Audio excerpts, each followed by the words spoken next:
स्वागत करते हैं आपका हमारे चैनल के अंदर। उत्तर प्रदेश के अंदर ऑल इंडिया मजलिस इत्तेहादुल मुस्लिमीन का जो है तो कारवां धीरे धीरे बढ़ता हुआ नज़र आ रहा है। ऐसे में सीधा श्रेय जो है तो यहाँ के नेताओं को भी जाता है जो लगातार इस इलाके के अंदर काम कर रहे हैं। उत्तर प्रदेश की राजनीति को अगर हम देखते हैं तो कई चीज़ें इसमें सीधी तौर पर समझ में आती हैं। पिछड़ा, दलित, आरक्षित, मुस्लिम और कई समाजों की बात करें, ऑल इंडिया मजलिस इत्तेहादुल मुस्लिमीन के साथ जुड़ रहा है। इसी ज़िमन में अगर देखा जाए तो बेसिक तौर पर ऑल इंडिया मजलिस इत्तेहादुल मुस्लिमीन स्थानीय तौर पर यहाँ पर काफ़ी मजबूत पॉलिटिकल पार्टी बनकर उभर रही है। जिस तरह से हम बात कर रहे हैं या देख रहे हैं तो माहौल के अंदर एमआईएम के चाहने वालों की तादाद दिन ब दिन बढ़ते हुए नज़र आ रही है।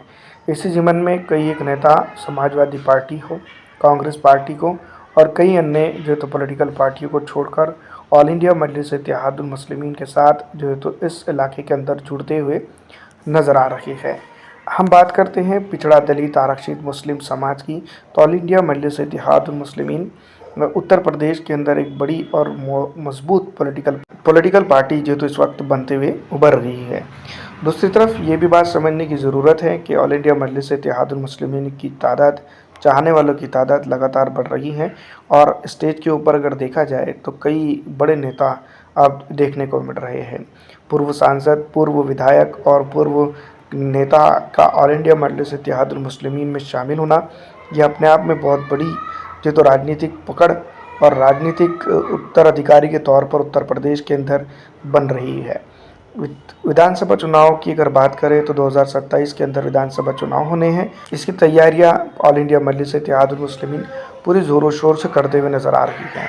बुंदेलखंड जोन के अंदर जो है तो ऑल इंडिया मजलिस इत्तेहादुल मुस्लिमीन का जो है तो अधिवेशन हुआ, जिसमें कार्यकर्ता समीक्षा बैठक हुई और जो है तो यहाँ पर 27 में विधानसभा चुनाव होने वाले उसको लेकर जो है तो ऑल इंडिया मजलिस इत्तेहादुल मुस्लिमीन की समीक्षा बैठक के अंदर कई बड़े मुद्दों के ऊपर चर्चा की गई। ऑल इंडिया मजलिस इत्तेहादुल मुस्लिमीन का विधानसभा वाइस विस्तार और बेसिक तौर पर बेसिक यूनिट और बेसिक इकाइयों को मजबूत करने के लिए तैयारी देखने को मिली। जिस तरह से हालात है और जिस तरह से यहाँ पर कंडीशन है, उन तमाम तर चीज़ों को अगर देखा जाए और समझा जाए तो ऑल इंडिया मजलिस इत्तेहादुल मुस्लिमीन यानी कि एमआईएम यहाँ पर काफ़ी मजबूत स्थिति में नज़र आ रही है। फिलहाल दोस्तों यही लगता है कि आने वाले दिनों के अंदर एमआईएम बड़ी ताकत बनेगी।